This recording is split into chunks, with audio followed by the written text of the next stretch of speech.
So it's really a pleasure to welcome back to P&P Daniel Levitin.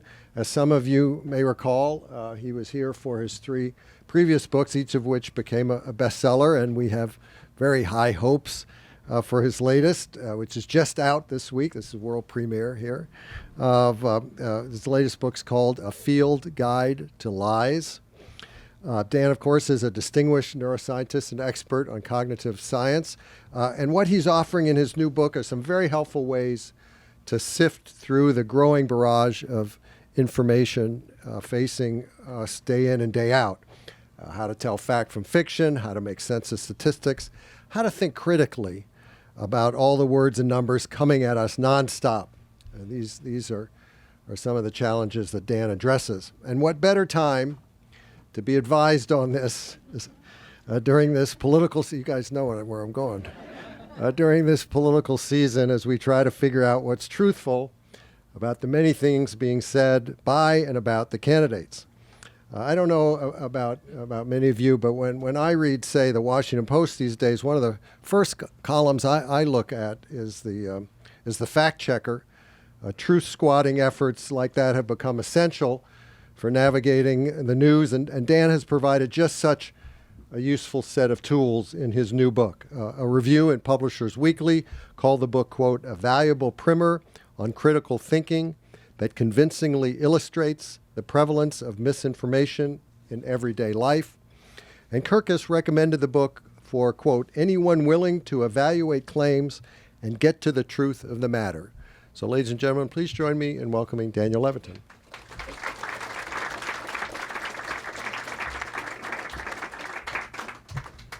Oh, well, what a great turnout. Thank you all for coming. And I'm just delighted to be here. The book came out yesterday. This is my first event. I'm really excited to launch the book here in Washington, D.C., to launch it at Politics and Prose, one of the great independent bookstores in this country. And, how many of you were here at my talk last year about the organized mind? Well, if you'll indulge me to just repeat myself for a moment, I think one of the great things about bookstores that some people forget is that they are community spaces where we can come together and exchange ideas. As you're walking across the floor to buy the book you think you wanted, you're likely to be sidetracked by a book you didn't even know existed that is even more exciting than the one you came in for. And as efficient as online shopping is, it doesn't really lead to that kind of serendipity and that kind of a sense of community, although online communities have popped up and, people try to make recommendations. But I think there is really something to be said for a community bookstore, and the surprise that can result from spending time in one. So thank you very much for your efforts at providing such a space. A round of applause. Well, I'd like to start my talk with a quote. You'll forgive me for using notes, I hope. This is my first talk, and I'm just learning as I go. It ain't what you know that gets you into trouble. It's what you know for sure that just ain't so.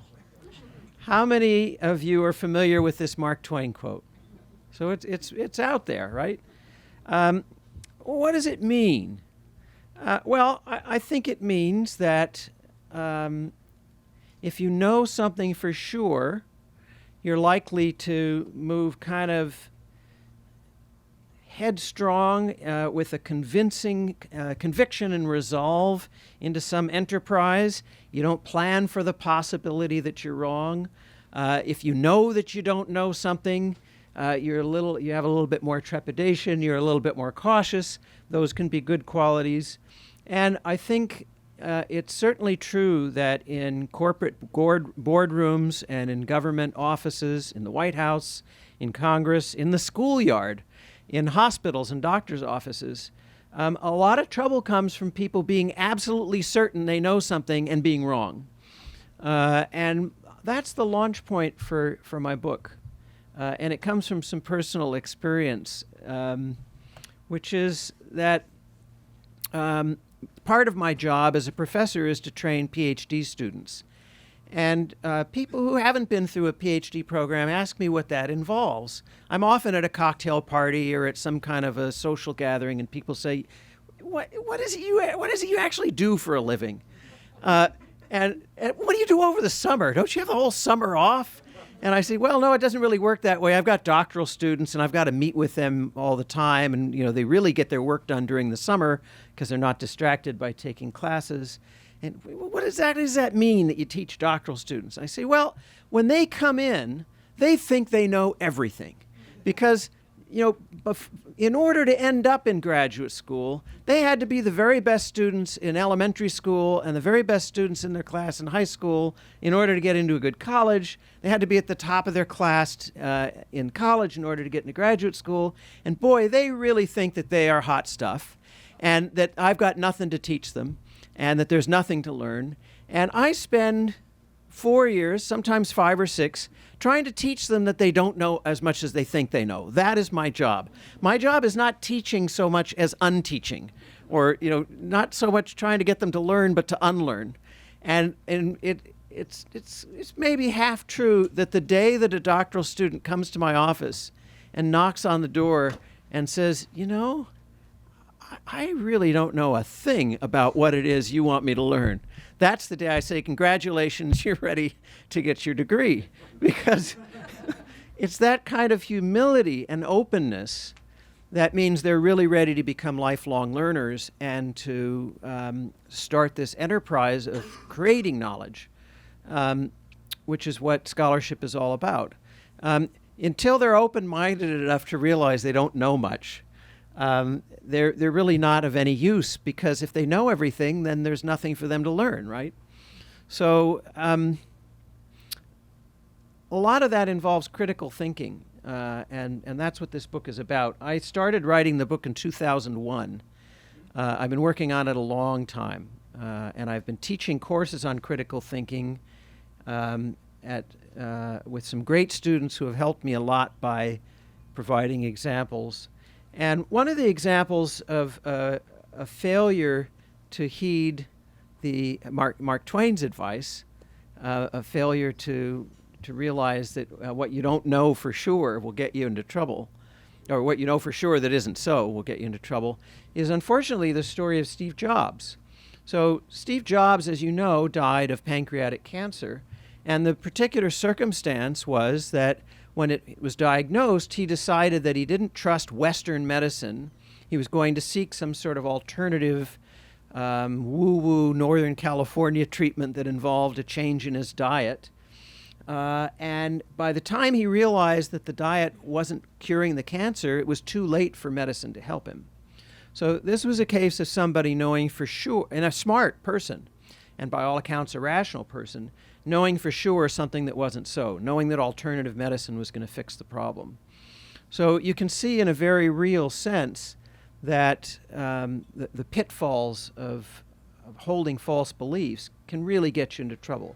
As I say, in the boardroom, in Congress, in the White House, in your own personal life, and in medical decisions. And what this requires is a kind of attitude towards the world that information's going to change, that you might know something for now and new information may come in and you might need to change your mind as that new information comes in.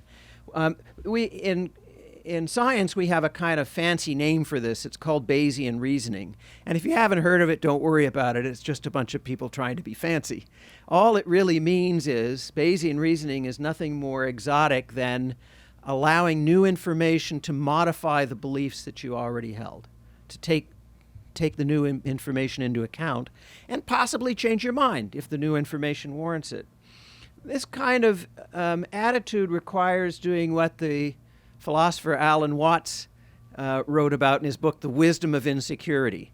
Embrace the fact that you're not going to know for sure and just trust the process that new information will come in and you'll evaluate it. First, they told us you had to eat a lot of carbs, and then they said carbs were bad, and then fish was good, and then it had mercury, and then fish is good again, but it's not good if you have prostate cancer. And that's the way science works. It's a self-correcting process, and it can drive you crazy, but you got to adopt the new information as it comes in. And this kind of inquisitiveness, I can tell you as a neuroscientist, is innate. We're wired up to be an inquisitive species, but unfortunately, many of us have it beaten out of us by impatient teachers and impatient parents. I mean, think about a 4-year-old, right? They're always inquisitive. They're always asking why. You have to go to bed at 8 o'clock. Why? Because that's your bedtime. Why? Because you need to have a good night's sleep. Why? Because if you don't, you're not going to be rested. Why? It goes on and on and on. And, that kind of inquisitiveness is what it takes to stay an informed member of society and to stay up on current events and modify your opinion. So the first piece of advice I have is to think like a 4-year-old. Keep asking how and why, and be relentless about it. You don't have to be mean-spirited about it, but if somebody says something, ask. I'm not doubting you, but how do you know that? What's your data? What's your evidence? What caused you to believe that? I'd like to look into it too. You don't have to be confrontational like some of the radio pundits are. It can be done in a respectful way. And I'd like to talk about some of the pitfalls that we encounter in trying to solve these what and why and how questions, trying to be critical thinkers.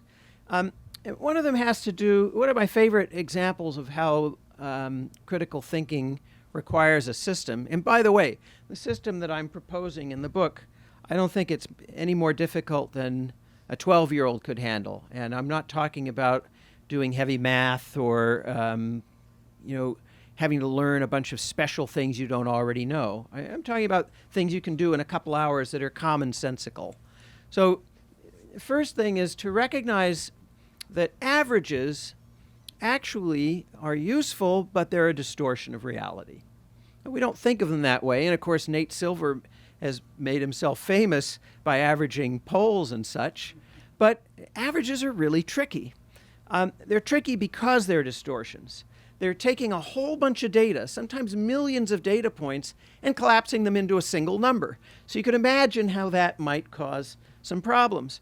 And I don't want to pick on one particular source, but I just read in a study by the Pew Research Center, who are pretty good most of the time, that the Americans read an average of 12 books per year. Now that's the mean, they say. Now, they don't tell us any more about it. They tell us a little more, which I'll get to in a second, but they don't tell us much more. So what does it mean for the mean, for the average to be 12 books a year? It could be there's a whole bunch of people reading 24 books a year and a whole bunch of people reading 0 books a year. And then the average would be 12. But the mean would be 12. That's one of 3 different kinds of averages. So the average in this case is a number that doesn't actually represent anybody at all. So how does that summarize the data in an accurate way? It doesn't. It's a distortion. Now, I could add to that story, suppose there's a whole bunch of people who read 24 books a year, a whole bunch of people who read none, and one person who reads 12. There's another kind of average called the median. And that's the number, as most of you know, where half the observations, half the people are above that number and half the people are below. So here I could tell you the median is 12, which is in fact what not what Pew reported, but in my made-up example, the median could be 12, and that still doesn't tell you very much about the distribution. In Pew's case, they're reporting a median of 4.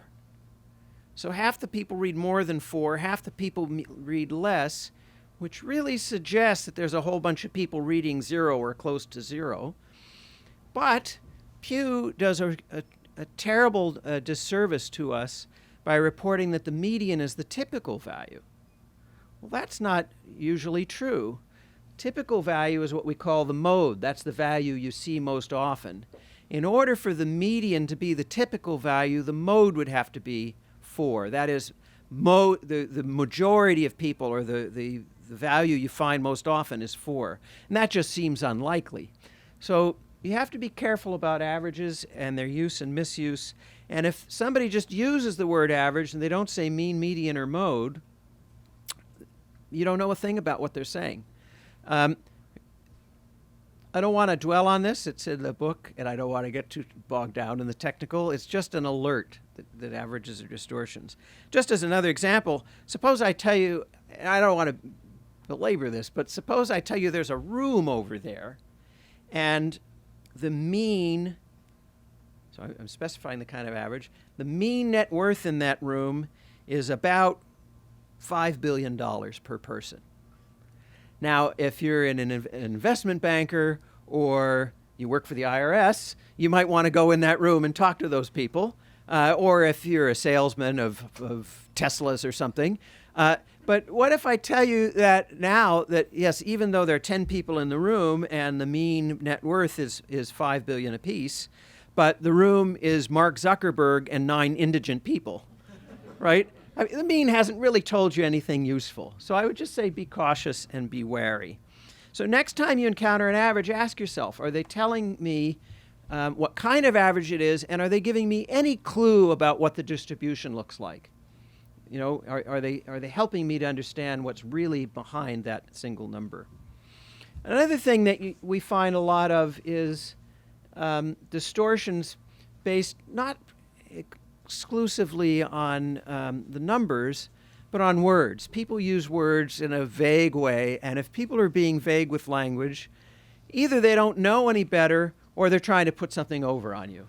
And this has resulted in some interesting lawsuits.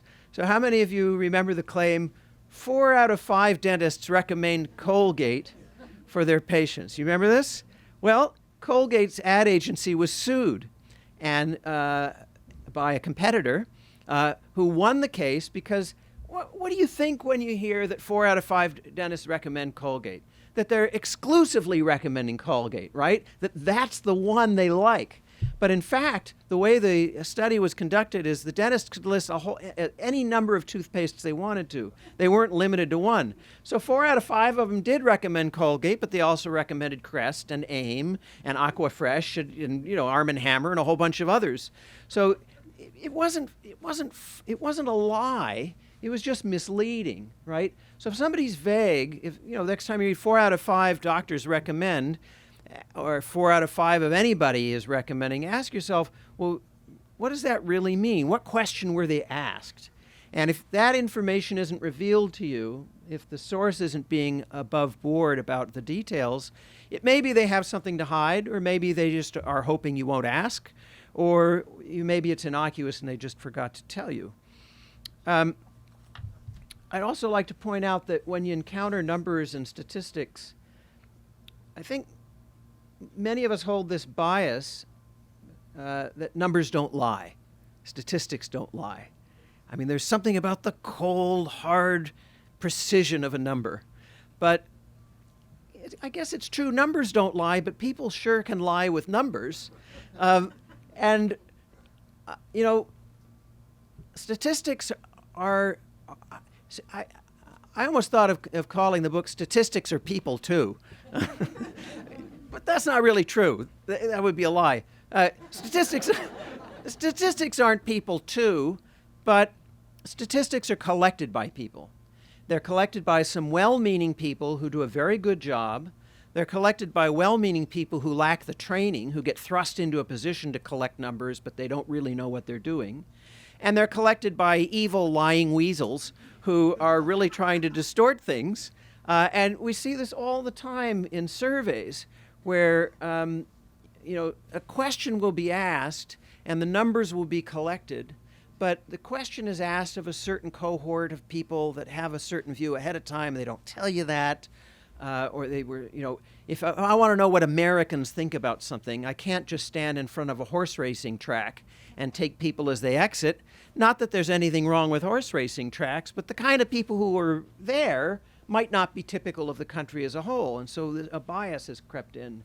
I could say to somebody, do you think that Hillary Clinton has ever in her lifetime said something that wasn't true, either intentionally or unintentionally, including white lies like, oh yes, Aunt Tilly, I think your hat looks very nice?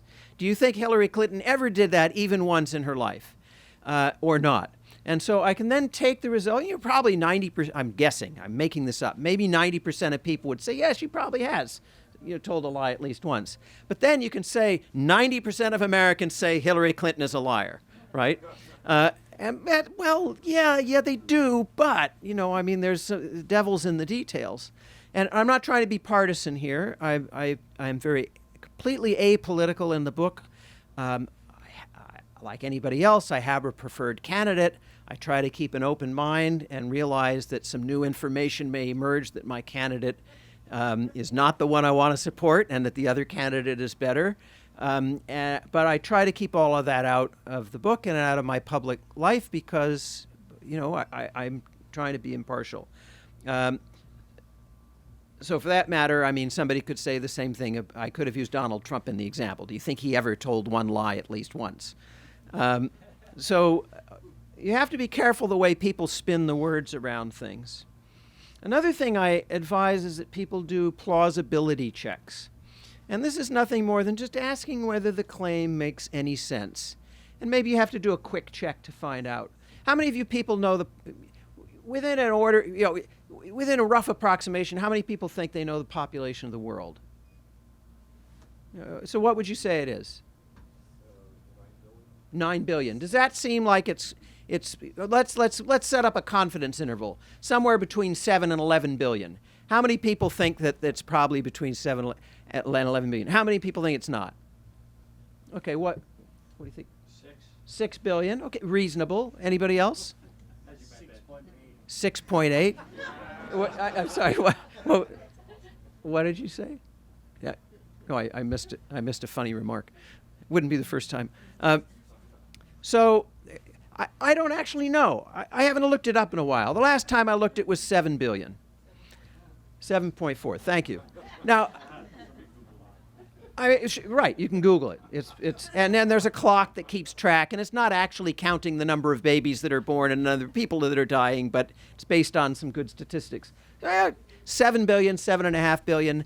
Now, I haven't paid much attention to it. It's not one of my preoccupations.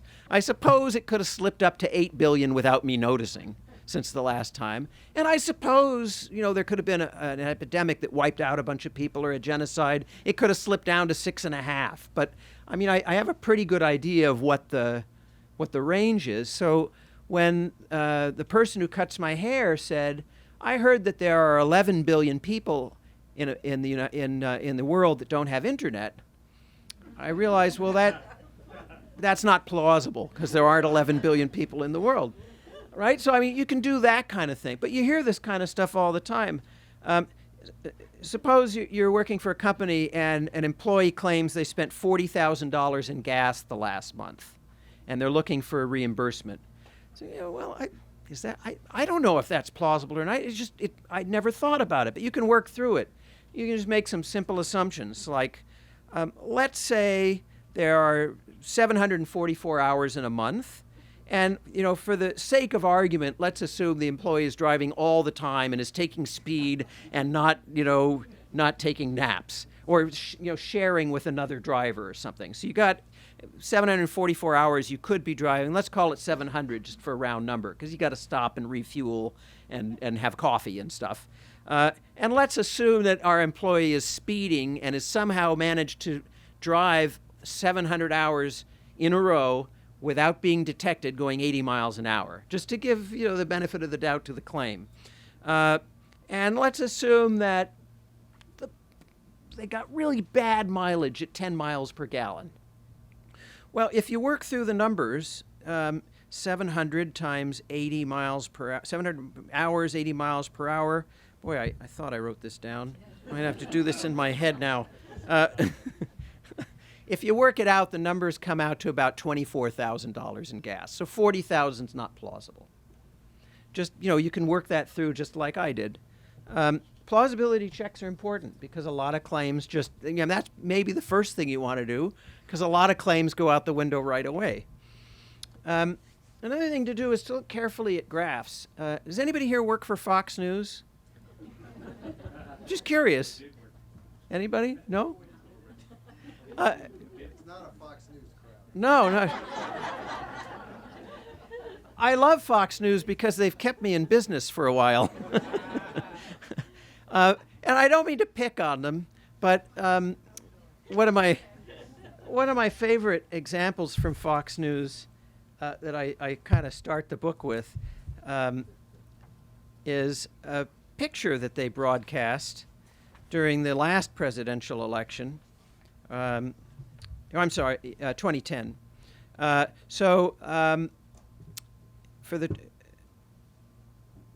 the 2012 presidential run, as of I'm on page 10.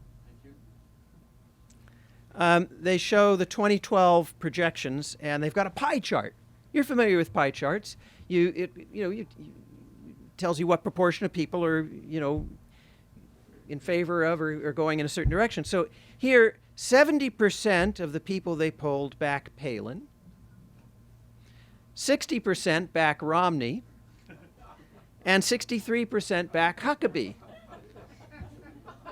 Now, you don't have to be a math whiz. You don't have to have taken calculus to know that those numbers add up to more than 100%. So the first rule of pie charts is the numbers have to add up to 100%, because once you've divided up the pie into 100%, there isn't any more pie. If you've got a second pie, I guess you could be dividing that up, but that doesn't make any sense. So you can imagine how something like this happened in the newsroom. They gave a poll, and people were allowed to say that they, like with the Crest Colgate thing, they're allowed to say they back more than one candidate. So if that's the case, report it that way in numbers. 63% back Huckabee, 60% back Palin. But don't make a pie chart, right? That just, first thing, look at the chart. Ask yourself, does the chart make sense? Fox News again. I really want to meet the graphic artist there and buy them a cupcake or something. They had this nice buy them a pie. Thank you. I'm going to use that tomorrow in Chicago. Even better. Buy them 2 pies. Right.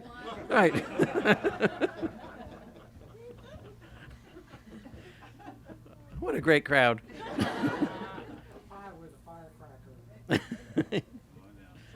It just keeps getting better. They published a graph. Graphs are important. The fact is, I can tell you, as a neuroscientist, I can tell you, we didn't evolve to make sense of tables of numbers. We're visual processors. And you look at a table of numbers, it's hard to discern a pattern. You look at a graph, and you can see the pattern. That's why we have them, and that's why they're important. But it's very easy for people, either because they're poorly educated or because they're super well educated and they're trying to put something over on you, very easy for them to mess things up, as I say, unintentionally or intentionally. So picture a column graph, bar graph, where you're trying to show, Fox is trying to show what's going to happen when the Bush tax cuts expire. What's going to happen to the average tax rate, average again, but what's going to happen to the tax rate in this country? And so the fact is, when the Bush tax cuts were about to expire, it was going to change the tax rate for most Americans from 35% to 40%, or it was the top tax rate. I don't remember, but 35 to 40%. So if you were to graph this, the difference between a bar going up to 35% and a bar going up to 40%, you'd have a graph that looked like this. This is the 35, this is the 40. And there's about a 13% difference between the two, and you would visually see that.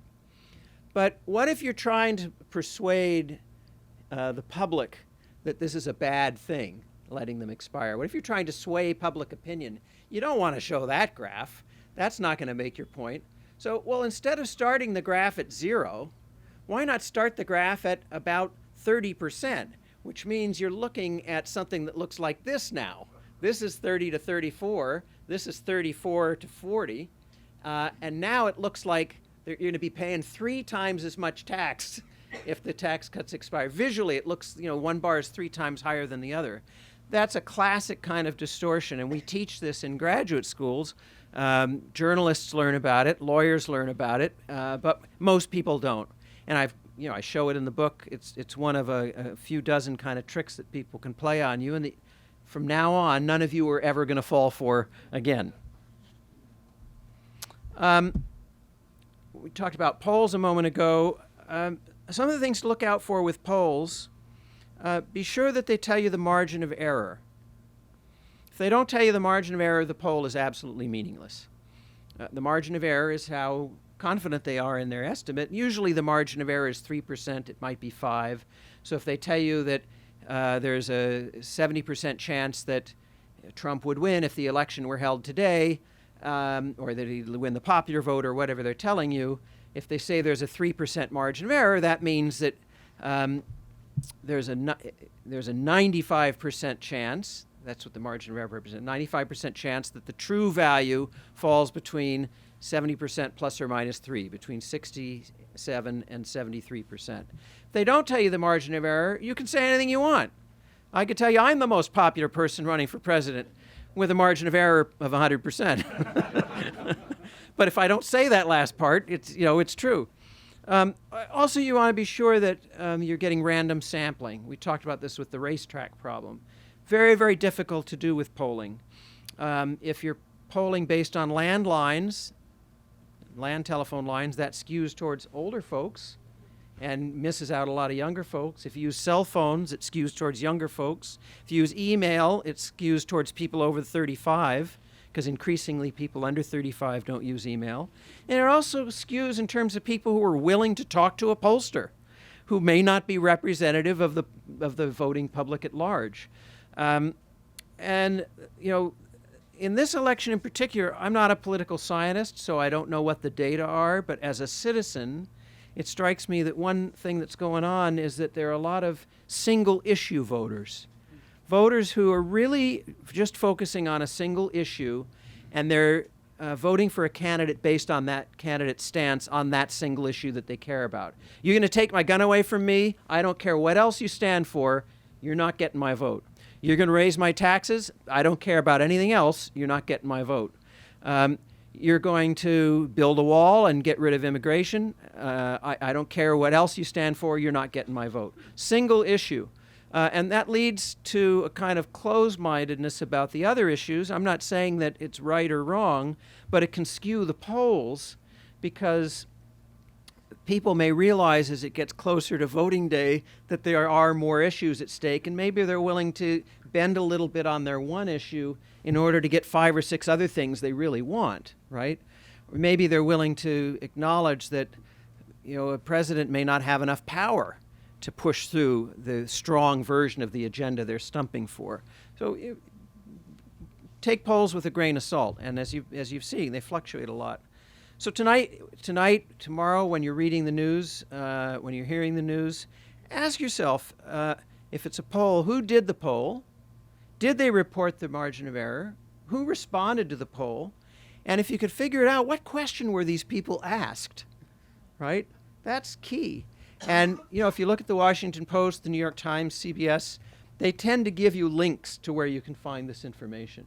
And PolitiFact helps here, and the Washington Post has a fact-checking site, which I recommend, because there are professional journalists who are keeping track of a lot of this stuff for us.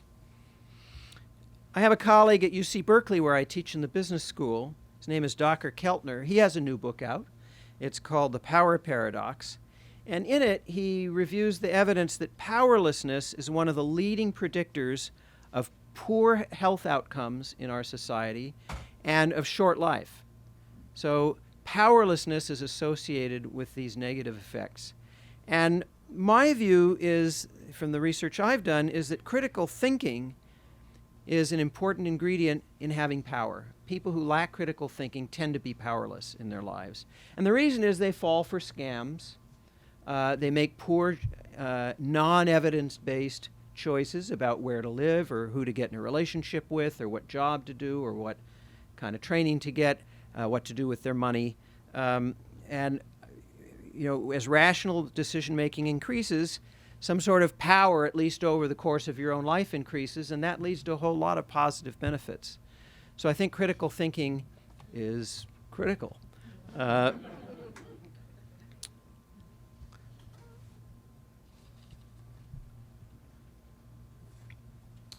One aspect of critical thinking is don't believe things just because everyone else is.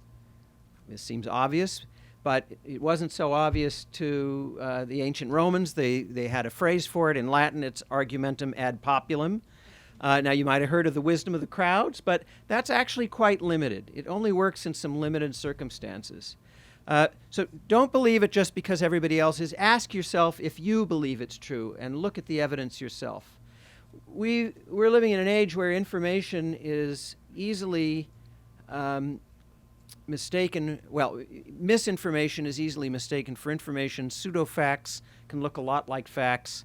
Especially on the internet. Each of us has to take responsibility for sorting this through ourselves. As Tolstoy said, a wrong doesn't cease to be wrong just because the majority share in it.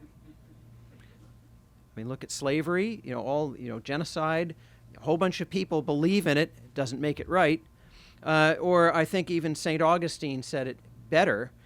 Right is right even if no one is doing it. Wrong is wrong even if everyone is doing it. It's up to us to make up our own minds. Don't believe something just because there's a fancy website behind it. Don't reject a source just because it's occasionally wrong. New York Times makes mistakes. Every day they have to print retractions and corrections. But still, for my money, they are the most likely, they're among a small group of news outlets that's the most likely to be accurate. Include the Washington Post, Los Angeles Times, NPR. Of course, reporters and papers have their biases, but they try very hard to show both sides of an argument, especially in the New York Times science reporting. You'll notice, and that's the one I watch the most closely as a scientist, but you'll notice whenever they report on a science finding, they go out of their way to find somebody who thinks it's malarkey. And who gives the other side. And they try to do that with their political reporting and their international news reporting. If it's Syria or if it's Crimea, they try to get people who are on both sides so that you can make up your own mind. And I think that's the way it should be. Correlation doesn't equal causation. Just because two things happen together doesn't mean that one caused the other. Ice cream sales have gone up in Washington, D.C. in the last week. So has the number of people wearing short pants. I don't think one caused the other. Clearly, there's some third factor that's driving both. But, the correlation could lead you to believe that one's causing the other. You'd be wrong. And in some cases, it's not even a third factor like increasing temperatures. The stock market peaked earlier this summer. And the day that it reached its peak is a day I happened to see a whale in the Pacific Ocean. But I don't think that the whale was jubilant because the stock market went up, or that the stock market went up because it's sensitive to the whale. I mean, there are coincidences in the world. Getting back to the Twain quote that I opened up with, it ain't what you know that gets you into trouble, it's what you know for sure that ain't so. I have some news for you. Twain didn't say it. I read it in the movie on a big screen in The Big Short. And I also saw it in Al Gore's film, An Inconvenient Truth. It was there, the exact wording I gave to you and attributed to Mark Twain. But before I published this book, I knew that people would be fact-checking me, and I felt some responsibility to find it. And it's nowhere in anything that Twain wrote. So why do we believe that Twain said it? Well, it's got the word ain't in it. This phrase, just ain't so, it really sounds like something Twain would say, but no, Twain, not only did Twain never say it, nobody ever said it. There's no evidence that Will Rogers didn't say it, Bret Hart didn't say it. I mean, Al Gore said it, right. So it's not that it matters so much to the state of the world that these people got the quote wrong, but isn't it ironic that they were so sure that it was so, so sure that Twain said it, that they ran with it without checking the facts? And that's what, in a movie it may not matter so much, but in medical decision-making or political decision-making, it really does matter if you have the facts right. As it's been said, you're entitled to your own opinion, you ain't entitled to your own facts. So here's a case where I think you don't always know what you think you do, and I think that humility plays a big role in all of this. I think the bedrock of critical thinking is to be humble and realize you don't know everything. There are some experts who know more things than you. If you're not humble, then you can't learn anything. If you are humble, then the entire world is your classroom and everybody in it is your teacher. And I think that's not a bad way to be. I'm happy to take questions. Thank you very much.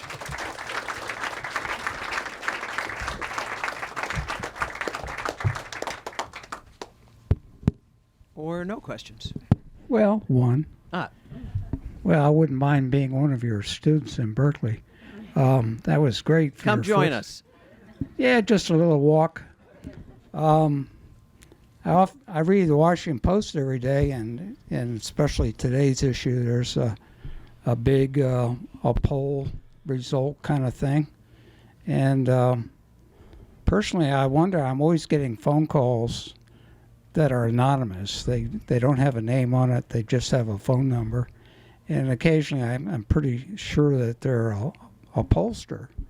But I really don't like answering anonymous phone calls, so I don't answer them. So this right away skews. Absolutely. And I'm just wondering how pollsters correct for this. Well, so they try to do, a good pollster will use a variety of means to get to people. They'll use the phone, they'll stop people in the street, in front of Whole Foods or whatever. They'll send emails, they try to get a cross-section, and if they're doing their job, they'll ask you something about your background. Where do you live? How old are you? What's your educational level? So they can be sure that they're sampling people from all different walks of life and all different experiences. And if they find that they haven't, then they keep collecting data until they do have something that represents the country. But as you point out, it's very, very hard to do. I don't answer polls. I don't take surveys. And there are a lot of people like me that don't.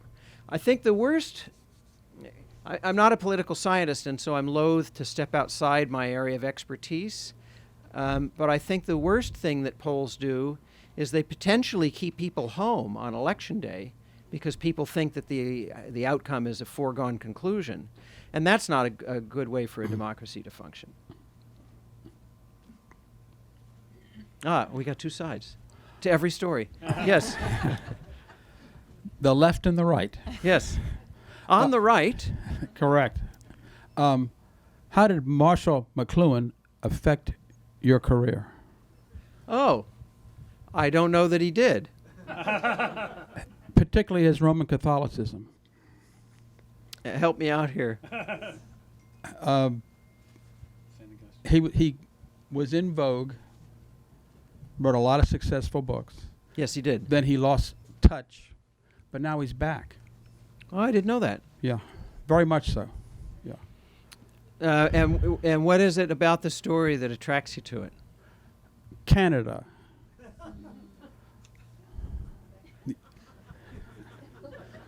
See, McGill University is one of the great schools of the world. And he taught at the University of Toronto. Yes, he did. And Canadians have their own perception of America. And the United States watches TV, and the world watches America. And he was part of that. Yes. So I know McLuhan as a great Canadian. I'm an American. I've been teaching at McGill University for 16 years. It's a privilege to teach there, and it's an interesting thing to live in Canada and see America from there. I also spend part of the year in California, so I'm getting two very different views of the country. I know Marshall McLuhan for his famous insight that the medium is the message, and his film and television work. And as I say, he's a respected Canadian scholar. But I haven't studied him. I'm not really a media studies person. I'm a simple country neuroscientist. But I'm going to look into it more. I'm glad you brought him up. I think you're brothers. Thank you. I appreciate that. Hi, thank you. That was really wonderful. Do you have any recommendations for training or especially early education to help children or young people from a pretty early age sort of learn some of the skills you're describing? I absolutely do. And I also particularly am interested in what you think about the Socratic method. And I know in my own life, going through law school and being put through those paces was, extremely valuable in helping me acquire the skills Yeah. that you're talking about. Well, let's use the Socratic method. What do you think we should be doing with with kids? So I'm, based on the fact that how revelatory I thought that method was, some version of that. Where I think so too. So, I have a couple of things to say about this, and thank you so much for bringing this up. First, lectures are a really great way to teach. They're great in elementary school and intermediate school and high school and colleges and graduate programs. They're a great way to teach. They're a terrible way to learn. And what do I mean by that? It's really convenient for administrators and teachers to be able to stand in front of a large classroom and just talk. Nobody has to really think very much. But the Socratic method is difficult, and it doesn't scale well to a large class. The classes that I teach that are most effective have 15 students, and I don't do very much talking. If I was ever in a classroom where I talked as much as I am right now, I would have failed my students. The students present information. I question them. I ask them to follow up. I sort of act more like a referee or a basketball coach. That's the best way of training, and I think we should start doing that in elementary school. And I think that every 12-year-old, if not younger, should be taught as soon as you get to a website, that's not the end of the research enterprise. That's only the beginning. Ask yourself, who operates the website? Might there be biases in the way that they've ordered and structured the information? Is it a shill organization? If I'm looking for something on the nutritional value of almonds, and the website is called AmericansForBetterNutrition.com, is it really the Almond Growers Association of America with a funny website name? That happens.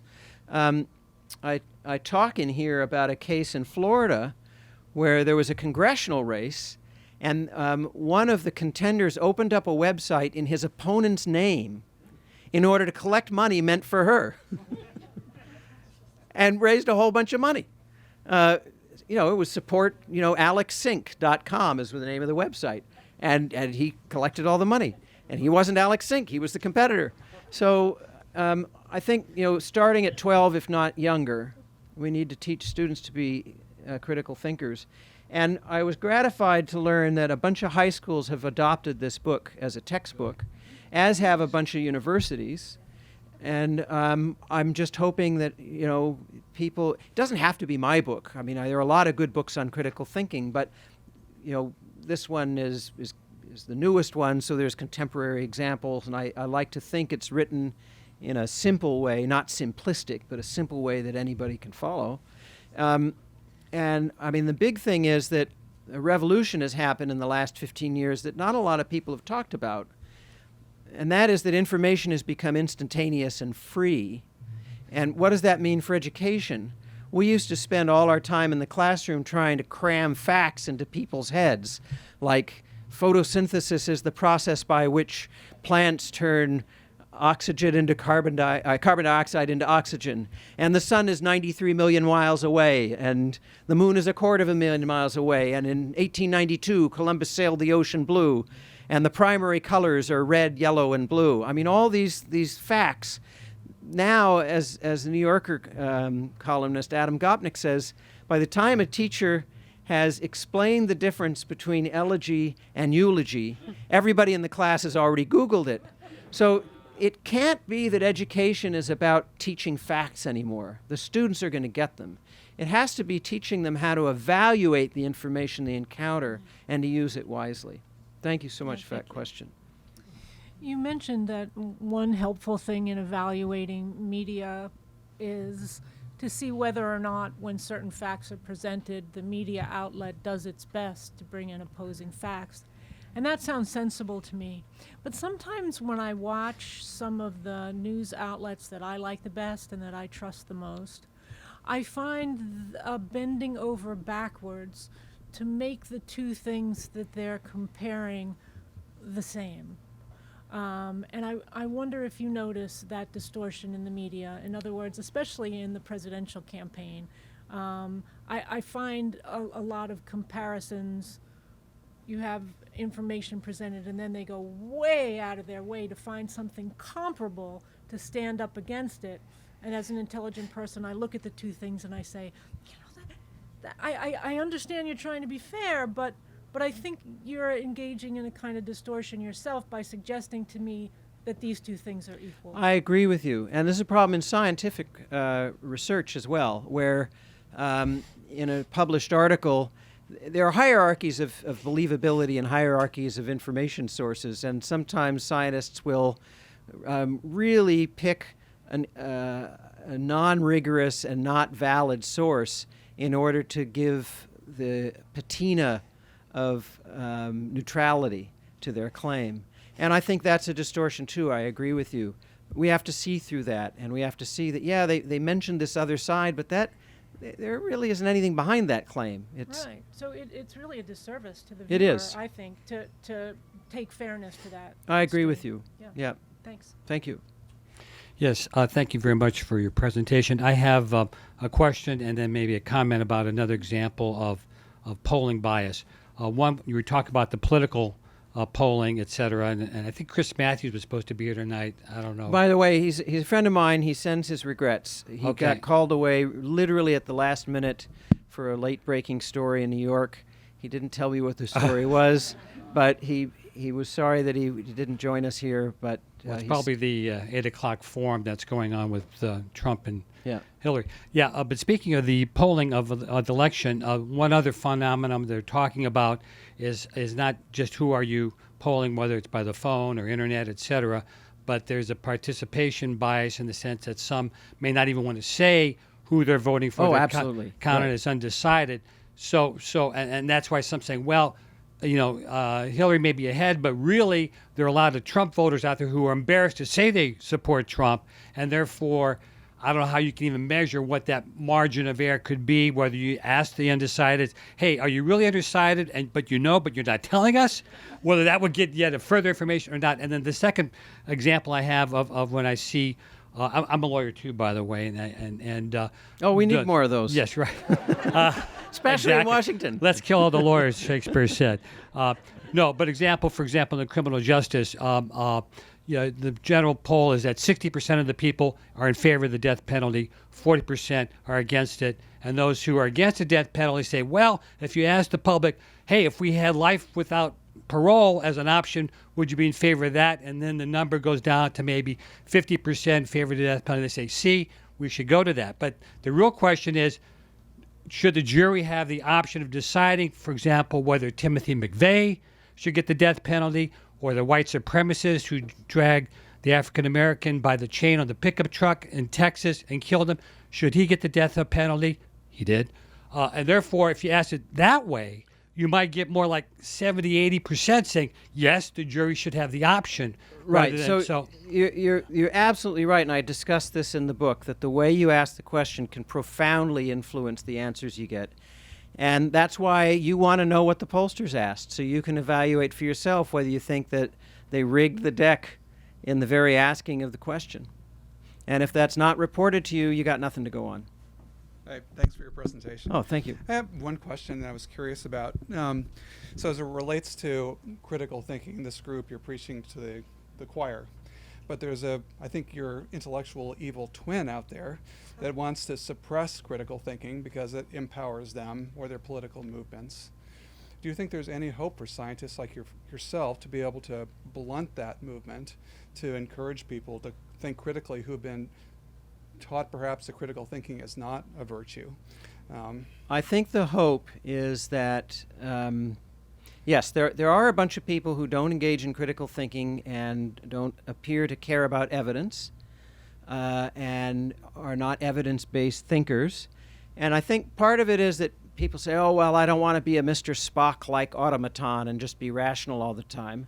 I'm not saying you have to be rational all the time. You can still have room for serendipity and joy and passion in your life. I'm saying for decisions that matter, evidence-based decision-making is going to have a better outcome most of the time. And I think all of us, as parents and grandparents, teachers, children, sons and daughters, brothers and sisters, we have to impress upon others that there's a value in being rational. But there's a dividing line. So I think in 2012 we learned that And this may not have been true, but it seemed to have been the case that the Texas Republican Committee, among their planks, said we want to suppress critical thinking in our young students because critical thinking forces too many questions on authority figures. So we're going to try and tamp that down. So if you've got a generation of kids perhaps that have been trained to not think critically, can you get past that barrier that's been established very early and help them, or are they a lost generation that will perpetuate following authority figures that may like them to It's be- a great point. I've devoted my life to education, so I think that education matters. And I think that if you give a person an opportunity to learn something, they're going to want to learn it. I think we're just built that way. But if you shut down the opportunities, that's what leads to the disasters we're seeing. And I think, teaching requires some patience and some nurturing and some support. And all of us have it in us to do that. We have to find it sometimes. And I think the other thing is that the biggest piece of persuasive power we have, the biggest carrot and stick we have, is telling people who don't want to engage in critical thinking that lack can lead to a shorter life and more illness and less life satisfaction. Hit them where they live. One more. The young man here in the vest. Thank you very much for your lecture. That's a joke. When you say what the majority thinks is not necessarily correct, doesn't that pose a problem for adhering to democracy as a system of government? And if so, what do you suggest to do about it? Well, I'm not a political scientist. I'm outside my area of expertise here. But I think democracy, in theory, and when it's working, is a self-correcting process. So the majority believed in slavery at one point. We got rid of that. And even for 100 years after the abolition of slavery, there was terrible racism. And through Lyndon Johnson and other programs, we were able to begin the process of getting rid of racism. We haven't succeeded, as recent events have shown us. I'm sure there are other ways in which the majority of people believe things that are not optimal, but we're working on it. And that's what the democracy gives us, is people have an opportunity to share their views, and as long as everybody's open-minded enough to listen even to people they disagree with, we can hopefully move forward. Thank you.